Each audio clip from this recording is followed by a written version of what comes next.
Halo anak-anak, selamat bertemu kembali kita pada hari ini. Tentu Ibu berharap kitanya semuanya dalam keadaan sehat, ya, tanpa kekurangan suatu apapun. Nah, baik, pada hari ini kembali kita akan melanjutkan pembahasan materi kita mengenai bab 1 ya. Oke, tentu kamunya masih ingat ya dari pertemuan pertama kemarin ya. Nah, di pertemuan pertama kemarin, kita sudah membahas mengenai tujuan pembelajaran, yaitu ada 3 poin ya, mulai dari pengertian geografi, objek studi dan aspek geografi, dan ruang lingkup geografi.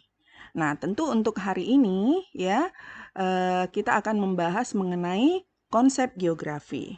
Ya, nah baik, untuk poin yang lainnya tentu akan kita lanjutkan di pertemuan yang berikutnya.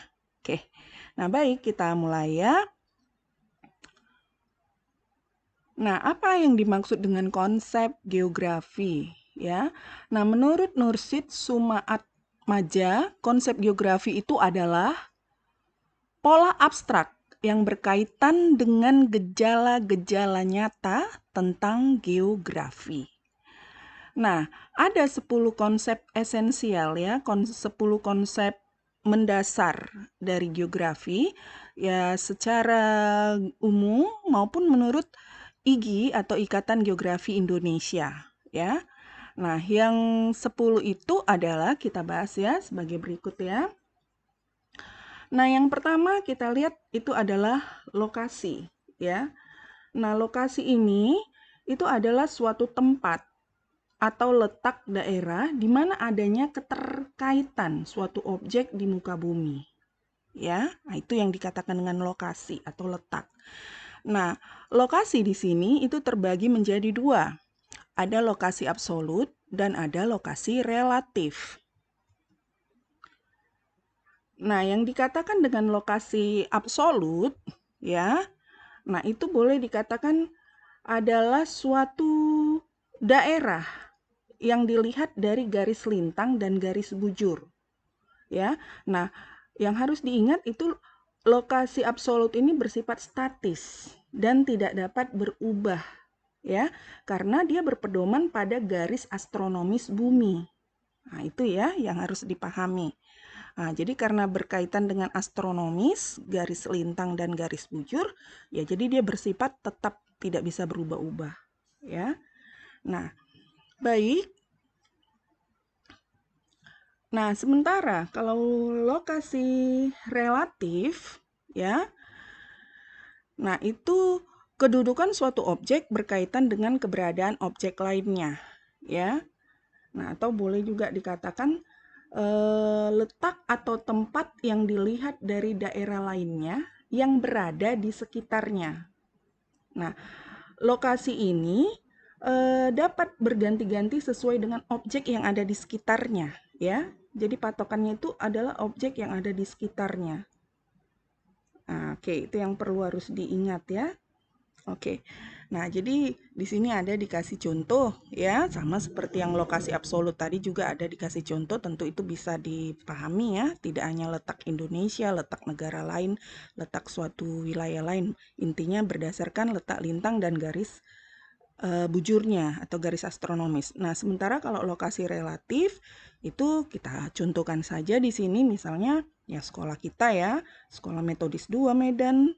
Nah, itu sebelah utaranya SMP Negeri 12, di sebelah timur itu Jalan Tamrin, di sebelah selatan Jalan MT Haryono, dan sebelah barat Jalan Talaut. Nah, begitu. Nah, jadi wilayah sekitarnya itu bisa saja kita mungkin ambil ya sebelah timur langsung kita buat Jalan Sumatera, ya bisa saja sebenarnya ya. Oke. Jadi tapi yang paling terdekat sudah jelas Jalan Tamrin ya sebelah timurnya, atau mungkin mau pakai sebelah timurnya ada bank misalnya ya kita sebut bangunan bank tersebut ya bisa saja. Nah, itu yang dikatakan lokasi relatif. Jadi dia berpatokan kepada objek yang ada di sekitarnya. Jadi bisa berubah-ubah untuk penentuan lokasi relatifnya. Oke. Baik, yang berikut adalah jarak. ya. Nah, jadi eh, jarak di sini memiliki arti yang penting ya. Jadi kalau jarak sama juga seperti letak tadi atau lokasi tadi, ya. Ini juga bisa dibedakan atas dua, ya, yaitu pertama jarak absolut, ya, jarak absolut atau jarak mutlak. Oke. Nah, yaitu adalah jarak yang sebenarnya, jarak yang diukur dalam satuan panjang seperti meter dan kilometer, ya. Nah, contohnya jarak Kota Medan dengan Kota Parapat, itu misalnya adalah berdasarkan data 173,2 km, ya, atau jarak Jakarta ke Surabaya, ya, itu misal atau berdasarkan data itu sejauh 790 km. Oke ya, ini. Oke, misalnya seperti itu ya, jarak Jakarta ke Surabaya itu adalah 790 km. Nah, itu jarak absolut, ya, dimana konsep jarak absolut atau mutlak ini sama, ya, tetap dan tidak bisa diubah-ubah. Oke ya. Nah, itu dia. Nah, lalu selain jarak absolut ada jarak relatif. Jarak relatif itu adalah jarak yang diukur dengan tidak menggunakan satuan panjang, melainkan waktu, ya, satuan waktu. Jadi bisa hari, ya, berapa hari gitu, atau bisa jam, bisa menit, bisa detik, dan lain-lain ya. Nah, itu maksudnya ya, jadi memakai waktu. Oke, ya, itu dia. Nah, jadi contoh di sini bisa kita lihat ya, misalnya contoh jarak tempuh Kota Medan ke Penang ya dengan menggunakan pesawat terbang. Nah, itu hanya 30 menit gitu. Atau jarak tempuh Kota Medan ke Kota Brastagi dengan mobil pribadi ya. Nah, itu adalah misalnya 2 jam gitu ya. Jarak tempuh Kota Medan ke Kota Brastagi dengan angkutan bus Sutra atau Sinabung Jaya adalah 1 jam. Nah, begitu dia. Itu jarak relatif ya. Nah, yang berikut adalah keterjangkauan. Yang ketiga adalah keterjangkauan. Nah, ini konsep keterjangkauan ini adalah terkait dengan kemudahan untuk menjangkau suatu objek. Ya. Nah, jadi aksesibilitas suatu tempat dapat dipengaruhi oleh kondisi medan serta sarana dan prasarana transportasi atau komunikasi suatu wilayah dengan wilayah lainnya. Nah, di mana nanti itu dapat mempengaruhi perkembangan perekonomian, mempengaruhi penduduk, dan mempengaruhi teknologi yang dapat menghambat akibat kondisi keterjangkauan ini, ya. Nah, itu dia sebagai penjelasannya. Nah, jadi bisa kamu lihat di sini contoh gambar ya, keterjangkauan di sini tentu dengan melihat gambar kita bisa bayangkanlah itu ya tingkat kesukaran yang ada ya. Jadi tidak mudah untuk menjangkau tempat di wilayah yang kondisi jalannya seperti yang kita lihat ini ya. Jadi tidak mudah dia, sangat sukar. Nah, tentu kondisi yang seperti ini ya sudah pasti mempengaruhi perkembangan perekonomian di wilayah tersebut, mempengaruhi kondisi penduduk, dan mempengaruhi teknologi yang bersifat menghambat tentunya ya. Nah, baik, yang keempat itu adalah morfologi, konsep morfologi atau geomorfologi.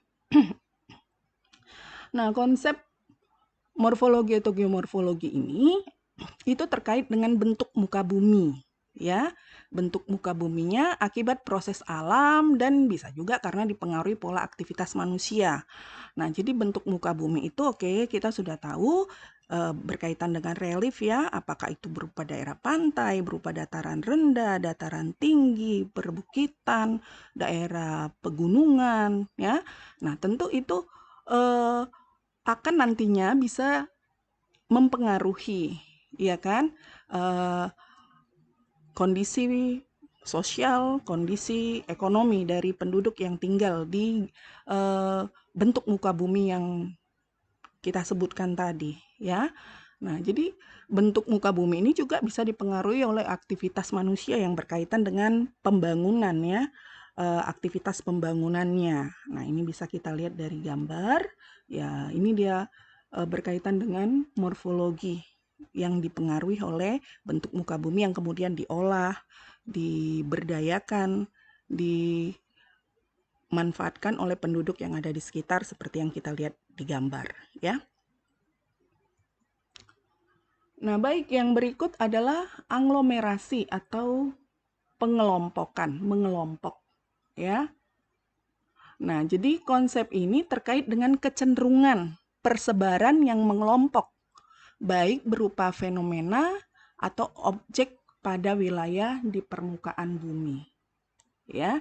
Jadi dengan kata lain ya, pokoknya kecenderungan pengelompokan suatu gejala yang terkait dengan aktivitas manusia, bisa juga ya berkaitan dengan aktivitas manusia.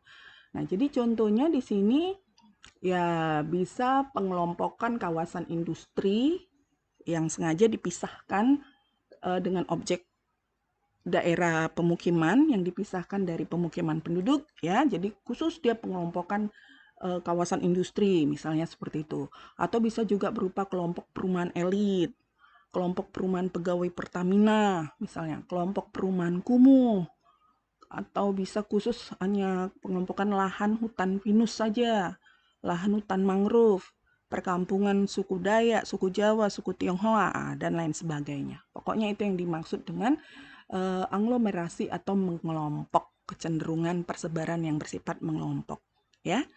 Nah, oke, yang konsep yang keenam adalah diferensiasi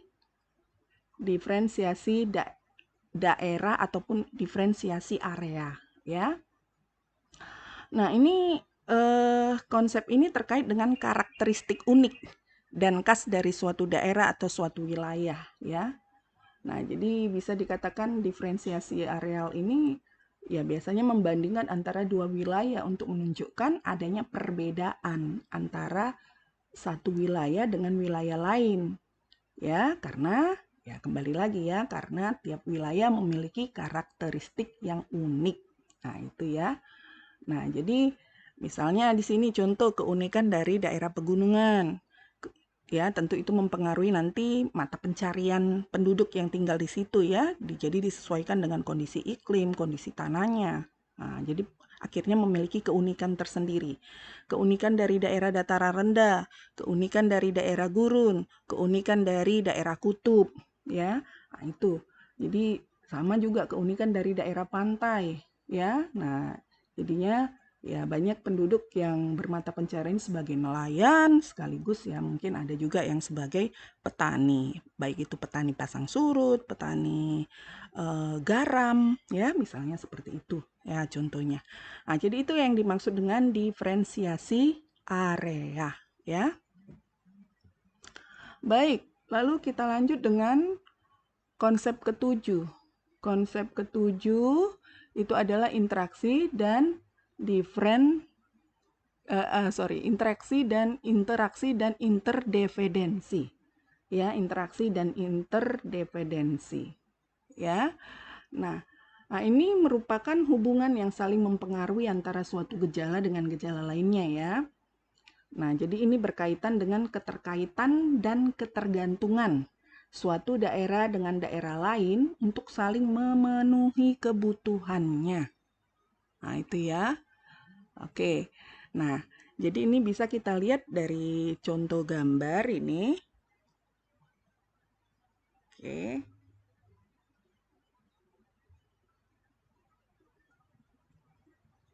Nah, ini wilayah A, kalau kita perhatikan ya, dia surplus sayur, berlebih sayuran, dan minus ikan. Ya, minus, kekurangan akan ikan. Mungkin dia tidak berbatasan dengan wilayah perairan. Jadi untuk keberadaan ikan tidak ada ya. Jadi fokus pada pertanian sayuran karena dipengaruhi kondisi tanah yang subur. Nah, sementara daerah B, wilayah B ini surplus ikan. Bisa jadi dia berbatasan dengan wilayah perairan laut atau wilayah perairan sungai, danau, dan lain sebagainya. Namun minus sayur, kekurangan sayur, mungkin tanahnya tidak mendukung ya, sehingga hasil-hasil pertaniannya sangat kurang. Nah, antara wilayah A dengan B, ini kalau kita perhatikan interaksinya kurang. Interaksinya kurang bisa jadi karena pengaruh letak yang sangat jauh, lalu ditambah mungkin keberadaan morfologi daerahnya yang sangat curam atau jalannya kurang bagus ya, karena belum mengalami pembangunan.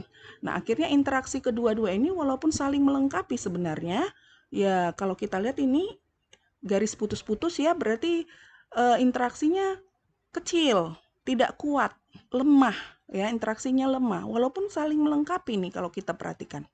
Nah, sementara ada wilayah C ya, wilayah C dia surplus ikan dan minus sayuran ya. Jadi sama dia posisinya dengan wilayah B. Berlebih ikan namun kurang menghasilkan sayuran. Nah, jadi ini kedua-dua ini saling melengkapi, saling membutuhkan. Nah, kalau terlihat di sini ini interaksinya sangat kuat.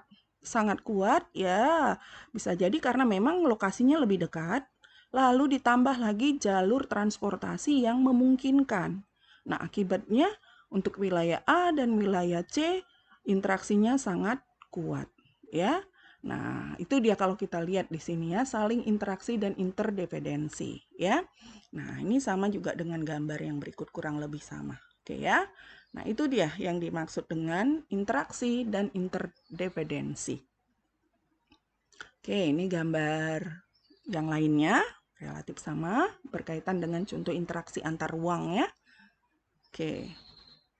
Nah, ini interaksi antar ruang, jarak tidak menjadi suatu hal yang rumit, pengaruh teknologi ya, kalau kita perhatikan ini ya. Terjadi interaksi antar ruang mungkin di daerah atau di negara yang nun jauh di sana, namun tetap bisa berinteraksi ya. Nah, itu dia dengan mengandalkan teknologi yang ada seperti yang kita lakukan sekarang ini. Oke, yang berikut adalah pola ya. Nah, jadi yang dikatakan dengan pola itu berarti konsep yang terkait dengan persebaran fenomena pada ruang muka bumi, baik fisik maupun sosial. Ya, jadi kalau pola itu berkaitan dengan bentuk, struktur, dan persebaran fenomena atau kejadian di permukaan bumi, baik gejala alam maupun gejala sosial. Ya, nah jadi bisa juga dikatakan pola itu dapat juga diartikan sebagai tatanan geometris yang beraturan sebagai bentuk interaksi manusia dengan lingkungannya. Nah, itu ya. Nah, jadi contohnya di situ ya bisa berkaitan dengan pola dalam konsep geografi itu adalah pembangunan pemukiman. Nah, ini boleh kamu lihat di gambar ya. Jadi pembangunan pemukiman penduduk yang dibangun bisa saja memanjang atau bisa memusat ya, bisa memanjang jalan raya, rel kereta api. Ya, ini jalan raya, rel kereta api, atau memanjang aliran sungai atau pantai, ya, atau malah bersifat memusat, ya, memusat pada satu fasilitas, ya, ataupun pada satu kondisi geografis ataupun kondisi tanah yang subur. Jadi akhirnya masyarakat memusat tinggal atau pemukiman penduduk itu memusat terhadap objek tersebut, ya. Nah, jadi itu dia ya, pola sebagai tatanan geometris yang beraturan sebagai bentuk interaksi manusia dengan lingkungannya. Oke, ini bisa kita lihat gambar ini juga dan bisa ini ya, memanjang jalan. Oke. Lanjut, yang berikut konsep yang ke-9 adalah nilai kegunaan ya. Konsep ini terkait dengan manfaat yang dimiliki suatu tempat atau wilayah. Nah, itu ya. Oke. Contoh, Kota Parapat dan Kota Brastagi memiliki nilai kegunaan bagi penduduk yang berasal dari kota lainnya sebagai daerah objek wisata. Nah, itu ya. Sementara bagi penduduk setempat ya, kota Parapat ataupun kota Brastagi itu memiliki nilai kegunaan sebagai tempat untuk mata pencarian. Nah, itu ya. Nah, jadi itu yang dimaksud dengan nilai kegunaan, ya. Jadi nilai kegunaan itu adalah manfaat yang diberikan oleh suatu wilayah di muka bumi pada makhluk hidup.